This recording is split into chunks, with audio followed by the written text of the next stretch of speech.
North south ইউনিভার্সিটিতে পড়ে, ওই গ্যাপ কাটে এডিট বোঝে না, গ্যাপ কাট এডিট করে। ভয় পাইছে উড়াই দিন।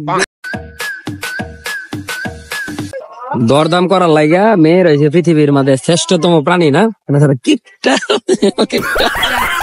খাও নাই দুপুরে? মুখটা একদম শুকনা লাগতেছে। মাথা নষ্ট কি জন্য? এই জামটা মনে করেন জামের লাগিয়া বাড়ি দিবেন, বাড়ি দিবেন, বাড়ি দিবেন। ভয় পাইছে উড়াই দিন। লাঠি কোথায়? লাঠি শুধু আপনার বয়সটা মিলে, এরা ভার্সিটির বলা বানানো তো হয়েছে যে এটা ক্যাপ কাটে এডিট বোঝে না। শেখ শেখ কথা কই এই শেখ এদের বয়স মিলে আর ভিডিও দিল সব MD Miraj. MD Miraj TikTok ID. হ্যাঁ টিকটক আইডি প্রথমে